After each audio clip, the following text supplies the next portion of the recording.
My name is Marielle. And where are you from? I am from Jackson, New Jersey. Right now I reside in Lakewood, New Jersey. All right. So, one, I want to appreciate you. I appreciate you for coming by. I appreciate you. No, listen, we like to appreciate, I feel like moms don't get enough of appreciation sometimes. So, this is why we're having this.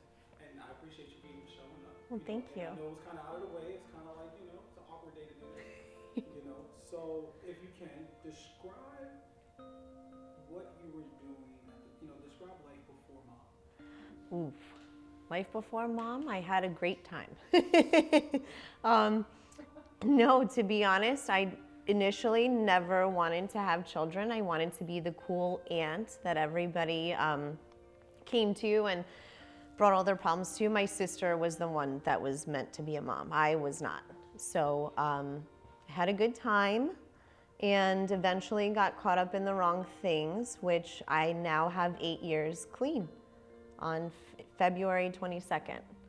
So Congratulations. thank you so much. Congrats. Thank you. So when you found out you were going to become a mom, describe what that was before, and then when you found out, I'm not going to say how you found out. Yeah. What was that? So I had come home from an establishment. I was maybe 7 months clean at the time and missed my cycle and didn't feel right and found out I was pregnant and was like, oh my God, I can't do this. What am I gonna do? Now there's another human being that I'm responsible for and I know nothing about being a parent. I'm just starting to get my life together myself and get my act together, and a short time after being away for a little bit and being clean, I found out I was pregnant, but I chose in that moment to do everything right. I didn't have any type of deli sandwiches. Everything had to be toasted. I stayed away from cheese. I drank so much water and coffee. I didn't have any of that, so I did everything right.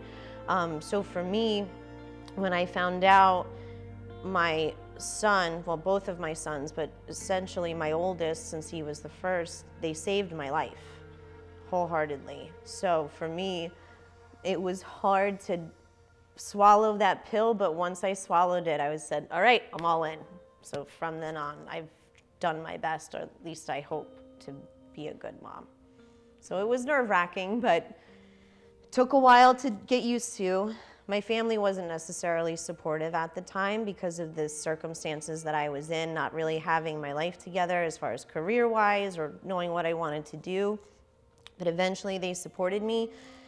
But more so I just had to put my life together. And my younger sister, believe it or not, she's 3 years old, younger than me, and she taught me how to be a mom. She taught me how to be a mom. She was a mom first, so she taught me. All right. Yeah. So let's fast forward to, now you're in labor. Oof. It's about that time. Okay. It's about that time. Game time? Game. Game time. Okay. Describe that day in general from when the day started. Did you know for one that you was going to have him that day? I had to get induced. I was 2 weeks late. I had gained 65 pounds with my son, and I am 4'11", so I was 200 pounds, which is rough.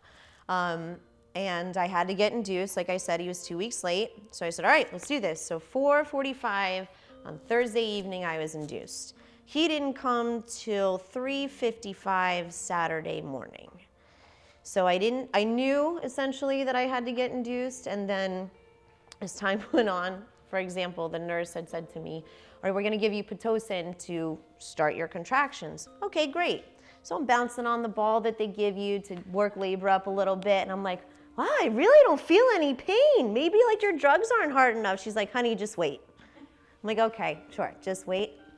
Oh no, she was right. I'd made noises that I have never made before, and it blew my mind. And then once I was in labor, my son got stuck. He was 22 and a half inches long and 7 pounds, 4 ounces. And like I stated, I'm 4'11", so he was really long and all the way up here.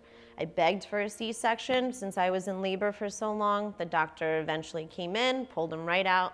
Thank God he was out. I was so happy. But that was rough. One thing I do have to mention though is having my second son when those contractions, because I had to get induced with him again. you forget as a mom the pain that you go through, and I think they do that on purpose so that you know that it was painful, like you remember, but you don't remember the extent of it so that you'll have another one. When those pains came, I was like, you gotta be kidding me. I gotta do this again? This is how this is gonna go? Okay, no problem. So it was rough, but I survived it and I did okay. And they were beautiful and healthy, thank God. So a lot of, so for one, you're working. Mm-hmm. Now you have to figure out, for one, you got to figure out childcare. Yes. You got to figure out, juggling your schedule. Mm-hmm. How did you manage to do A lot of coffee and then a lot of wine at the end of the night, if I'm being honest. So managing it, it's just having a planner for me, especially now that I have them and I do 2 jobs and then I have my small business. It's just about balancing everything and making sure that I set aside time accordingly for every department or things that I have in my life, setting aside time for each of those individual things. But a big support system is huge, huge. And, Oh no, go ahead. That was all I had to say. And so, I just lost my track of. I was like, I had something to ask you. So, yeah, that's the dad stuff. We know. We know. Forget everything. So, I just wanted to ask you. So, I think this is one of the toughest questions I was going to ask somebody. So, describe life without your kids. What would you think your life would be like without your kids?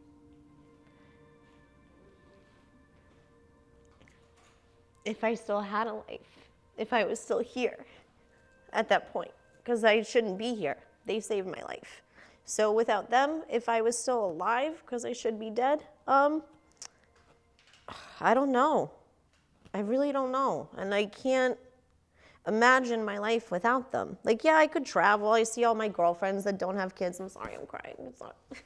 But I see all my girlfriends that are traveling and they don't have kids, and or their bodies are great, or like their boobs are where they're supposed to be. No offense, you can cut that out, it's fine. But let's be real, like their boobs are where they're supposed to be, and it's that shot of envy for a moment. It's like, oh, I remember those days, but I don't want to go back to those days. Because the love and the admiration that I receive from them is so surpassing any trip, any form of money, any car, any plastic surgery, anything. The love and the hype that those two give me suffice everything. So for me, I wouldn't want a life without them because they are my life, essentially. Well, no, they are. They're my life. So in society, do you feel like moms get enough appreciation? Nope. Because I was even thinking about it too, Mother's Day, right? Thank you so much for doing this, by the way, because like I said, hair and makeup, this never happens to me. But Mother's Day, we're gonna go out to brunch because mom usually cooks. We're gonna go out to dinner because mom usually cooks. And then you're with your kids all day. Father's Day, I'm gonna go golfing, I'm hanging out with the boys, we're having a barbecue, it's no problem. So, no. I think Mother's Day needs to be recognized that we do a lot, and it is a thankless job, it's a selfless job, it's a stressful job. It takes a toll on your body, your mind, your spirit sometimes, your psyche, but at the same time, when it's fulfilling, there's nothing like that. If I make a good meal and my kids are like, Mom, this is the best, you're the best cooker, I'm like, all right, it's worth the 3 hours that I put into that, Or Mom, you look beautiful today, when I really don't feel it, that's all I need, So coming back to it, no, we're not appreciated enough, and my boys appreciate me and they make me feel that way, but in society, absolutely not. And the pressure that we receive too after having babies. Like, no offense, we carry these human beings, our bodies do crazy immaculate things, right? We stretch out, we go through birth, however you give birth, we feed our children, we make sure they're taken care of, we're there for them, we love them, we nurture them. And then in society, it's like, well, stretch marks aren't really a thing, and like your body should act the way that it was before. And it's like, honey, no. Did you not see what I passed a football? There was a watermelon that came out of me, and you want me to be the same? There's no way. So I just think that society, even though we're starting to appreciate women more, we need to take a step back and really appreciate the women that we have in our lives and understand that it's, at least with women, because we're emotional creatures, it's more mentally draining, and therefore we need to recharge ourselves more. So I think understanding for a mom in having to recharge herself and not having to feel guilt, because that's another thing that we go through. Guilt is a big thing you get. You're taking time for yourself. Oh, you're going to the gym, who's watching your kids? You're going out to dinner, who's doing this? You're spending money getting this done, shouldn't that be for your kids? No offense, it's none of your business. If I have to refill my cup to pour into them, let me do that. Long story short, no. No. All right. So if there was like one thing that you could do right now, like if you could say, all right, you kids are gonna be here for the day, you know, I'm gonna go away for 1 week. What would you do for 1 week if you just had pure freedom for 1 week as a mom? Oh. And I could go anywhere I wanted? Do whatever you want for 1 week. What would you do? Sleep. Sleep. Order takeout. No, in reality, I would love to go to Italy and learn how to make pasta and, you know, drink wine and stuff for a week without my kids, so I wouldn't have to worry about them. But no, if it was local, I'd want to just go to the beach and read my book in peace and not have to go into the ocean or not have to, you know, wonder what's going on with Pokemon. I would sleep and eat and drink and be merry, essentially. And so now you have boys. 2 boys. So Mm-hmm. describe what it is as a mom raising boys. How is that going for you? I love it. I had no boys growing up, no brothers. I only have my younger sister. I have a stepbrother now, so he's the only brother I have in my life. But at first I was very nervous because I know enough things about the male anatomy, obviously enough to get pregnant, but not things of that nature. So when it came to changing their diapers and they can pee on you and you're not used to that and having to, things like that. It took a little bit of adjusting, but I love it. Those two, they're my best hype men. Always tell me how beautiful I look, what a great cooker I am, and just playing with my hair and telling me how much they love me. Oh, I love having 2 boys. Granted, I don't have a daughter, so I can't speak on that. But from my standpoint, I'm very grateful that I have 2 boys.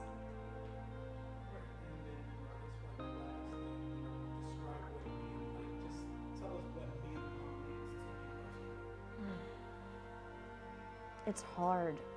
It's really hard sometimes. And there are days where you don't know if you're coming or going, or if up is down or left is right, and you want to pull your hair out of your head. But then there are days that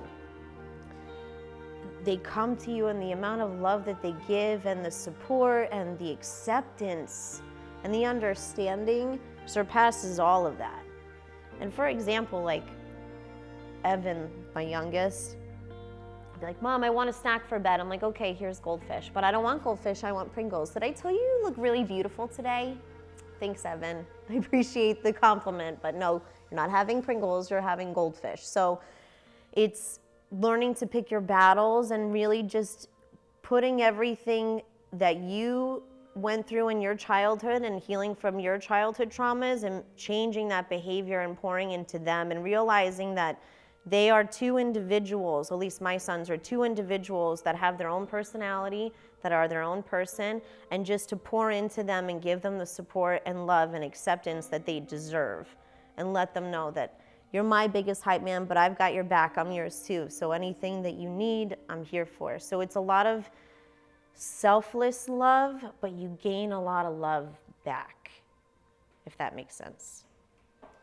And so I'll tell you that the reason I did this is because this whole event is because I lost my mom when I was 17. So at the end of the day, I feel like I never was able to give back to moms. Mm-hmm. So for my appreciation for you being here and being mom, can I get one of those? Can I get one of those over there? I would like to give you something. So that's to say thank you. Thank you so much. Thank you so much. No, thank you. And thank you for all you do as a mom. And because they're boys, yeah, I know. I get it, you know what I mean? So that is what I want to do to you guys. And it's not going to be the last time we're going to be doing this for mom. So this is just the first one, but I do appreciate you. I appreciate you too. You have no idea. No problem. Thank you so much, but that's it. Thanks, Eric.